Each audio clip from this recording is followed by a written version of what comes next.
اگر دولت سنبھال سکتے ہو تو جمعہ کے دن انا اعطیناک الکوثر سینے پر دایاں ہاتھ رکھ کر پڑھ لیں۔ ذاتی مکان اور گاڑی بنگلہ پیسہ بے شمار۔ بسم اللہ الرحمن الرحیم۔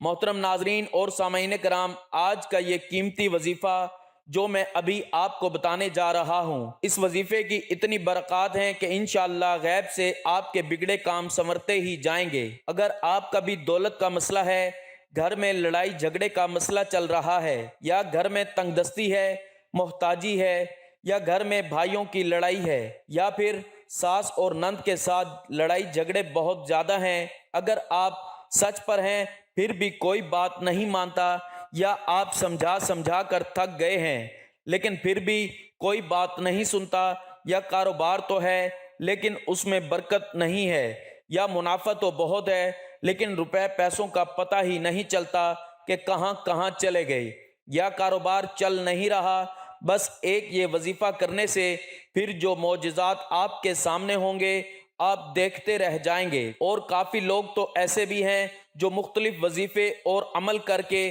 تھک گئے ہیں لیکن پھر بھی ان کو کامیابیاں نہیں ملتی، یا ان کے راستے میں اسی طرح کی رکاوٹیں ہیں، اسی طرح کی بندشیں ہیں، تو ان کے لیے بھی یہ خاص عمل ہے۔ آپ بھی جمعہ کے دن اس وظیفے کو کر لیں تو انشاءاللہ اللہ پاک ایسا بڑا معجزہ فرمائیں گے، اللہ پاک ایسا کرم فرمائیں گے کہ آپ کی تمام مشکلات، تمام پریشانیاں اور تمام تکلیفیں ختم ہوتی چلی جائیں گی۔ جمعہ کے دن یہ خاص وظیفہ کیجئے۔ اس سورت کو پڑھنے والا آج تک کبھی کسی حاجت سے محروم نہیں رہا۔ اس سورت مبارکہ کو پڑھنے والے انسان کو اللہ پاک کے علاوہ کسی سے مانگنا نہیں پڑتا اور اسے غیب سے ہی مل جاتا ہے۔ آج میں آپ سب کو جنت کا خزانہ بتاتا ہوں۔ سورۃ الکوثر جنت کا خزانہ ہے۔ سورۃ کوثر کے کیا فضائل ہیں؟ یہ سورت نبی کریم صلی اللہ علیہ وآلہ وسلم پر کس موقع پر نازل ہوئی اور اس کی فضیلت کیا ہے، اور اس کا ذکر کرنے سے اللہ پاک اس دنیا میں کیا برکات نازل فرماتے ہیں اور آخرت میں اس کا کیا اجر و ثواب رکھا ہے، وہ سارے فضائل برکات آج ہم آپ کو بتائیں گے۔ قرآن کریم کی سب سے چھوٹی سورت ہے جس کے بارے میں مشہور یہی ہے کہ یہ سورت مکی سورتوں میں سے ہے۔ یہ سورت نبی کریم صلی اللہ علیہ وآلہ وسلم پر کس موقع پر نازل ہوئی اور کیوں نازل ہوئی، اور ساتھ ہی ساتھ اس سورت کے فضائل بھی پیش کیے جائیں گے۔ سورت کوثر کو پڑھنے سے دنیا میں کیا فضائل اور برکات حاصل ہوتے ہیں، اس کا ترجمہ کچھ یوں ہے کہ اے اللہ کے پیغمبر، یقیناً ہم نے آپ کو کوثر عطا کیا، لہٰذا تم اپنے پروردگار کی خوشنودی کے لیے نماز پڑھو اور قربانی دو، اور یقین جانو کہ تمہارا دشمن ہی وہ ہے جس کی جڑ کٹی ہوئی ہے۔ جب نبی کریم صلی اللہ علیہ وآلہ وسلم کے صاحبزادے حضرت قاسم رضی اللہ تعالیٰ عنہ کا انتقال ہوا تو کافر آپ کو ابتر کہہ کر تانے دیتے تھے۔ ابتر سے مراد ایسا شخص جس کا نسب آگے نہ چل سکے، تو اللہ عز و جل نے نبی کریم صلی اللہ علیہ وآلہ وسلم کی تسلی کے لیے ان آیات کو نازل فرمایا تاکہ نبی کریم صلی اللہ علیہ وآلہ وسلم اللہ عز و جل کی رحمت سے مطمئن ہوں۔ حضرت عبداللہ بن عباس رضی اللہ تعالیٰ عنہما سورت کوثر کی تفسیر بیان فرماتے ہیں کہ اس سے مراد خیر کثیر ہے جو صرف آپ صلی اللہ علیہ وآلہ وسلم کو ہی اللہ تعالیٰ نے عطا فرمائی ہے۔ حضرت سعید بن جبیر رضی اللہ تعالیٰ عنہ حضرت عبداللہ بن عباس رضی اللہ تعالیٰ عنہما سے روایت کرتے ہیں کہ آپ نے فرمایا، کوثر سے مراد بہت زیادہ بھلائیاں اور انعامات ہیں جو اللہ تعالیٰ نے صرف حضور نبی اکرم صلی اللہ علیہ وآلہ وسلم ہی کو عطا فرمائی ہیں۔ ابو بشر کا بیان ہے کہ میں نے سعید بن جبیر سے کہا کہ بعض لوگوں کا تو یہ خیال ہے کہ وہ جنت میں ایک نہر ہے۔ حضرت سعید بن جبیر رضی اللہ تعالیٰ عنہ نے فرمایا، جنت کی وہ نہر تو اس خیر کا ایک حصہ ہے جو اللہ تعالیٰ نے آپ صلی اللہ علیہ وآلہ وسلم کو عطا فرمائی ہے۔ حضرت عبداللہ بن عمر رضی اللہ تعالیٰ عنہما کو بیان کرتے ہوئے سنا ہے کہ جب سورت مبارکہ انا اعطیناک الکوثر نازل ہوئی تو حضور نبی اکرم صلی اللہ علیہ وآلہ وسلم نے فرمایا، کوثر سے مراد جنت کی ایک نہر ہے جس کے دونوں کنارے سونے کے ہیں اور وہ اعلیٰ قسم کے موتیوں اور یاقوت کے بہاؤ پر چلتی ہے۔ اس کے پانی کا ذائقہ شہد سے زیادہ میٹھا اور دودھ سے زیادہ سفید اور برف سے زیادہ ٹھنڈا اور کستوری کی خوشبو سے زیادہ خوشبودار ہے۔ امام محارب نے فرمایا کہ حضرت عبداللہ بن عباس رضی اللہ تعالیٰ عنہما نے صحیح فرمایا، اللہ تعالیٰ کی قسم واقعی یہ خیر کثیر ہے۔ حضرت انس رضی اللہ تعالیٰ عنہ سے مروی ہے کہ حضور نبی اکرم صلی اللہ علیہ وآلہ وسلم نے فرمایا، میں جنت کی سیر کر رہا تھا، سیر کرتے کرتے اچانک میں ایک نہر پر پہنچا، اس نہر کے کناروں پر خولدار موتیوں کے گنبد تھے۔ میں نے جبرائیل امین سے کہا، یہ کیا ہے؟ انہوں نے کہا، یا رسول اللہ، یہ کوثر ہے جو آپ کے رب نے آپ کو عطا کی ہے۔ اس کی مٹی یا خوشبو اس میں حدبہ راوی کو شک ہے، تیز مشک و کستوری کی ہے۔ حضرت ابو ذر رضی اللہ تعالیٰ عنہ روایت کرتے ہیں کہ میں نے حضور نبی اکرم صلی اللہ علیہ وآلہ وسلم کی بارگاہ میں عرض کیا، یا رسول اللہ، حوض کوثر کے برتنوں کی تعداد کیا ہے؟ آپ صلی اللہ علیہ وآلہ وسلم نے فرمایا، قسم ہے اس ذات کی جس کے قبض قدرت میں محمد صلی اللہ علیہ وآلہ وسلم کی جان ہے، حوض کوثر کے برتنوں کی تعداد آسمان کے ستاروں اور سیاروں کی تعداد سے بھی زیادہ ہے۔ اس رات کے ستارے جو اندھیری رات کے ستارے ہوں اور اس رات میں بادل بھی نہ ہوں، جو اس حوض سے پی لے گا اسے کبھی پیاس نہیں ستائے گی، یعنی وہ پیاسا نہیں رہے گا۔ اس حوض میں جنت کے 2 پرنالے گرتے ہیں، جو اس حوض کوثر سے پی لے گا وہ کبھی پیاسا نہیں ہوگا۔ اس حوض کا عرض اس کے طول جتنا ہے، یعنی جتنا عمان سے لے کر ایلت تک کا درمیانی فاصلہ ہے۔ حوض کوثر کا پانی دودھ سے زیادہ سفید اور شہد سے زیادہ میٹھا ہے۔ حضرت ابو موسیٰ اشعری کہتے ہیں، ایک مرتبہ ہم لوگ رسول اللہ صلی اللہ علیہ وآلہ وسلم کے ہمراہ ایک سفر میں تھے کہ لوگوں نے ایک موقع پر پکار کر تکبیر کہنی شروع کی۔ آپ صلی اللہ علیہ وآلہ وسلم نے یہ سن کر فرمایا، لوگوں، اپنی جانوں کے ساتھ نرمی اختیار کرو، یعنی اتنی بلند آواز سے تکبیر نہ کہو، کیونکہ تم تکبیر کے ذریعے کسی بحری یا غیر موجود کو نہیں پکارتے یا نہیں یاد کرتے، بلکہ اس کو پکارتے جو سننے والا اور دیکھنے والا ہے، اور وہ تمہارے ساتھ ہے، یعنی وہ تمہارے حال پر مطلع ہے۔ تم جہاں کہیں بھی ہو، چاہے تم اسے بآواز بلند یاد کرو، چاہے آہستہ آواز سے، اس کے لیے دونوں برابر ہیں، اور جس کو تم پکارتے ہو وہ تم میں سے اس کی سواری کی گردن سے بھی زیادہ قریب ہے۔ حضرت ابو موسیٰ رضی اللہ تعالیٰ عنہ کہتے ہیں، اس وقت آپ صلی اللہ علیہ وآلہ وسلم کے پیچھے اونٹ پر پیادہ تھا اور اپنے دل میں یہ پڑھ رہا تھا کہ آپ صلی اللہ علیہ وآلہ وسلم نے فرمایا، عبداللہ بن قیس، یہ حضرت ابو موسیٰ کا نام ہے، کیا میں تمہیں جنت کے خزانوں میں سے ایک خزانہ نہ بتلا دوں؟ میں نے عرض کیا، ہاں یا رسول اللہ، ضرور بتائیے۔ آپ صلی اللہ علیہ وآلہ وسلم نے فرمایا، وہ خزانہ ہے سورۃ الکوثر۔ بخاری اور مسلم نے اس کو روایت کیا ہے، یہ حدیث مستند ہے۔ تو میرے بھائیوں اور میری بہنوں، جمعہ کے دن کا یہ جو خاص وظیفہ ہے، آپ نے اس کو کتنی بار اور کتنی تعداد میں پڑھنا ہے اور کس وقت پڑھنا ہے؟ سب سے اہم بات، یہ وظیفہ تو آپ نے پڑھ لیا، اب اس وظیفے کو پڑھنے سے کیا کیا فوائد آپ کو ملیں گے، انشاءاللہ آج کی اس ویڈیو میں ہم آپ کو اس کے متعلق سب کچھ بتائیں گے۔ اس کے پڑھنے پر ہمیں اجر و ثواب کتنا ہے، اس کے پڑھنے پر آخرت میں ہمارے لیے کیا خزانہ ہے، اور دنیا میں اس کے پڑھنے کی برکت سے اللہ پاک کیا کیا حاجات انسان کی قبول فرماتا ہے۔ تو دوستو، حضور صلی اللہ علیہ وآلہ وسلم فرماتے ہیں کہ جو شخص قرآن پاک کا ایک حرف پڑھے اس کو 10 نیکیوں کے برابر نیکی ملتی ہے۔ خیال رہے کہ الف لام میم ایک حرف نہیں بلکہ الف لام میم 3 حروف ہیں، لہٰذا اتنا پڑھنے سے 30 نیکیاں ملیں گی۔ اس چھوٹی سی سورت کے 108 حروف ہیں، جس کو صرف ایک بار پڑھنے سے اللہ پاک 10,800 نیکیاں نامہ اعمال میں لکھ دیتے ہیں، اور اگر اس کو دن میں 33 بار پڑھا جائے تو کل حروف کی تعداد 3,564 بنتی ہے، اور پھر ان حروف پر نیکیاں 35,640 بن جاتی ہیں، وہ بھی صرف 10 منٹ کے ذکر سے۔ تو دوستو سوچیں، قیامت کے دن صرف ایک نیکی سے جنت یا جہنم کا فیصلہ ہونا ہے۔ یہ کتنا بڑا ذخیرہ ہے جو ہم چلتے پھرتے، اٹھتے بیٹھتے اور ہم کام کر رہے ہوتے ہیں تو ہماری زبان تو خاموش ہوتی ہے، اگر اس کو سورۃ کوثر پڑھنے میں لگا دیں تو کتنا بڑا نیکیوں کا ذخیرہ ہم جمع کر سکتے ہیں۔ دوستو، اگر آپ روزانہ صبح 33 بار سورۃ کوثر کو پڑھنے کا معمول بنائیں گے تو اس سے آپ کو دنیا میں جو فائدہ ملے گا اس میں سب سے بڑا فائدہ یہ ہوگا کہ جو بھی جائز دعا اللہ پاک سے مانگی جائے گی وہ پوری ہوگی اور قبولیت کا شرف حاصل ہوگا۔ آپ کی جو بھی صبح کے وقت حاجت ہوگی وہ اللہ پاک پوری فرما دیں گے۔ آپ کی کوئی بھی حاجت ہو، 33 بار سورۃ کوثر کے پڑھنے کو اپنا معمول بنا دیں۔ 10 دن آپ مسلسل کرتے رہیں، انشاءاللہ اس کے پڑھنے سے آپ کی ہر طرح کی حاجت پوری ہو جائے گی۔ آپ چاہیں یہ وظیفہ اپنی شادی کے لیے کر رہے ہیں، آپ کی شادی نہیں ہو رہی تو آپ کو اس میں بھی کامیابی ملے گی۔ آپ بے روزگار ہیں، آپ کو کوئی کام نہیں مل رہا تو آپ کے لیے بھی یہ وظیفہ بہتر ہے۔ آپ کے دشمن ہیں تو ان سے چھٹکارا پانے کے لیے بھی آپ یہ وظیفہ کر سکتے ہیں۔ آپ کی کوئی بھی حاجت ہو، مقصد ہو، آپ اس وظیفے کے ذریعے اپنا مقصد پورا کروا سکتے ہیں۔ آپ نے صرف 10 دن اس وظیفے کو کرنا ہے اور انشاءاللہ انہی 10 دنوں میں آپ کو بہت اچھی خوشخبری ملے گی۔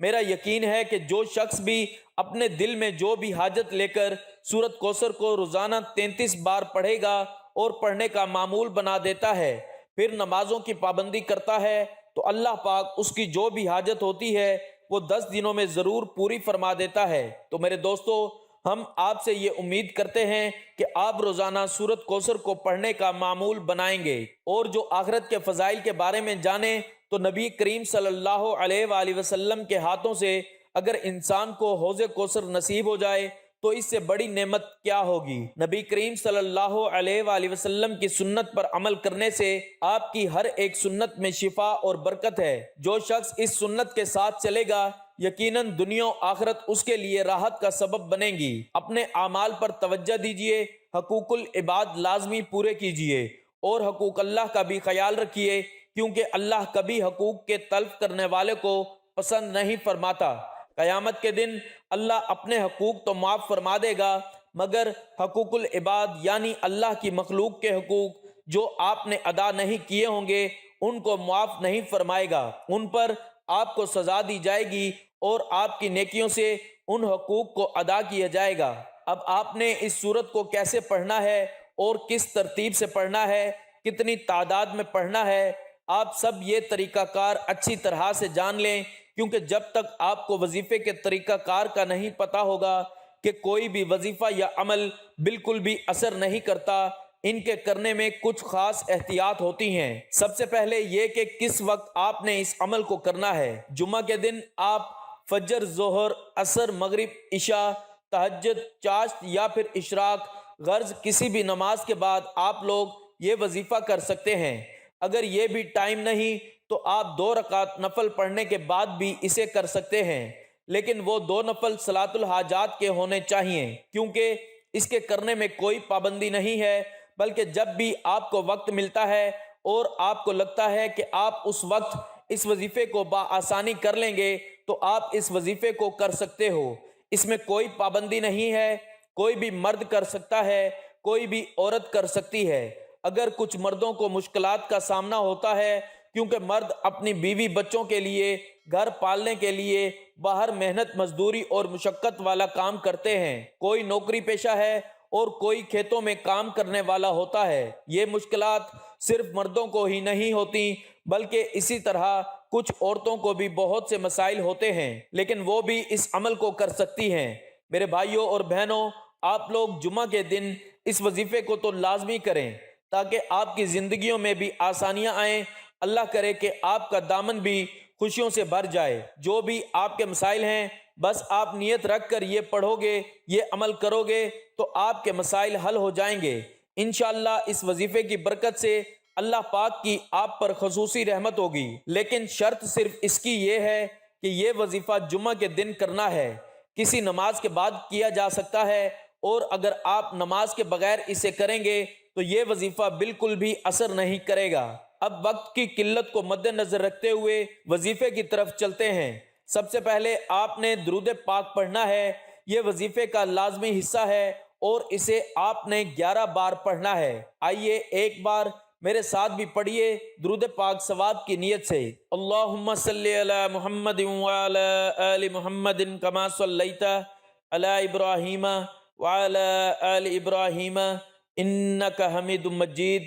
اللہم بارک علی محمد وعلی آل محمد کما بارکت علی ابراہیم وعلی آل ابراہیم انک حمید مجید۔ اگر کسی میرے بہن بھائی کے پاس وقت تھوڑا ہے اور اس کو یہ درود پاک پڑھنے میں مسئلہ آتا ہے تو وہ کوئی سا بھی پڑھ سکتا ہے جو اس کو بآسانی آتا ہو۔ درود پاک پڑھنے کے بعد آپ نے یہ سورۃ الکوثر مکمل پڑھنی ہے۔ بسم اللہ الرحمن الرحیم، انا اعطیناک الکوثر فصل لربک وانحر ان شانئک ھو الابتر۔ قرآن پاک میں یہ سورۃ کوثر کے نام سے ہے اور ہم سب مسلمان اسے سورۃ کوثر کے نام سے بھی ہم جانتے ہیں۔ اس سورت کو آپ نے کب پڑھنا ہے اور کیسے پڑھنا ہے، کتنی بار پڑھنا ہے، آپ کو یہ سب طریقہ کار میں بتاؤں گا۔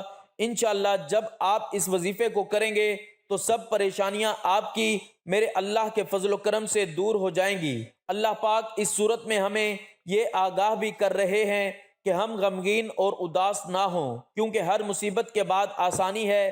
لہٰذا اگر کوئی اللہ تعالیٰ کے دین پر ایمان رکھتا ہے اور مستقل قائم رہتا ہے اور اللہ تعالیٰ کے وعدوں پر کامل بھروسہ رکھتا ہے، اللہ تعالیٰ کے کلام اور رسول اللہ صلی اللہ علیہ وآلہ وسلم کی باتوں پر مکمل یقین رکھتا ہے تو انشاءاللہ وہ مصیبت کے بعد آسانی ضرور دیکھے گا۔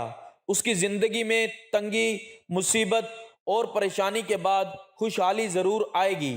آپ نے سورۃ کوثر کو صرف 40 بار اپنے سینے پر دایاں ہاتھ رکھ کر پڑھنا ہے، اچھی طرح پڑھنا ہے، مکمل توجہ اور کامل یقین کے ساتھ پڑھنا ہے۔ اور جب آپ اس کو پڑھیں گے تو آپ کے ذہن میں صرف اور صرف آپ کے مقصد ہی ہونے چاہیے۔ جو بھی آپ کی مشکلات ہیں، جو بھی آپ کی نیک اور جائز حاجتیں ہوں، آپ یقیناً اس کے حل کی نیت سے ہی یہ وظیفہ کریں گے اور اللہ پاک کے فضل و کرم سے آپ کے تمام مسائل دور ہو جائیں گے انشاءاللہ۔ میں پورے کامل یقین سے کہتا ہوں کہ انشاءاللہ آپ کے تمام مسائل دیکھتے ہی دیکھتے حل ہو جائیں گے۔ ایک حدیث پاک کا مفہوم ہے کہ حضرت عبداللہ بن مسعود رضی اللہ تعالیٰ عنہ فرماتے ہیں کہ ایک مرتبہ میں نے رسول اللہ صلی اللہ علیہ وآلہ وسلم کے سامنے پڑھا تو آپ صلی اللہ علیہ وآلہ وسلم نے فرمایا کہ اس کا مطلب جانتے ہو کہ کیا ہے؟ میں نے عرض کیا اللہ اور اس کے رسول صلی اللہ علیہ وآلہ وسلم یہ خوب جانتے ہیں۔ پھر آپ صلی اللہ علیہ وآلہ وسلم نے خود ہی ارشاد فرمایا کہ اس کا مطلب یہ ہے کہ نہیں ہے کسی قسم کی قوت اور طاقت مگر اللہ کی مدد سے، یعنی مفہوم یہ ہے میں اللہ کی مدد اور نصرت کے بغیر کوئی کام بھی کرنے کی طاقت، ہمت اور قوت نہیں رکھتا ہوں۔ اور فرمایا جو بندہ ہر وقت استغفار کرتا رہتا ہے اللہ اس کی ہر مشکل آسان کر دیتا ہے اور ہر غم دور کر دیتا ہے اور ایسی جگہ سے اسے روزی دیتا ہے کہ جہاں سے اس کا گمان بھی نہیں ہوتا۔ استغفار کی آپ نے 100 دانوں کی 2 تسبیح کرنی ہے، یعنی یہ تعداد آپ نے 200 تک پڑھنی ہے اور آخر میں درود پاک پڑھنا ہے۔ اس کے بعد آپ نے دعا کرنی ہے۔ دوستو سب سے پہلے آپ نے 11 بار درود پاک پڑھنا ہے، اس کے بعد آپ نے 40 مرتبہ سورۃ کوثر پڑھنی ہے، اپنا دایاں ہاتھ سینے پر رکھ کر۔ پھر اس کے بعد آپ نے استغفار 200 مرتبہ پڑھنا ہے، یعنی کہ 2 تسبیح۔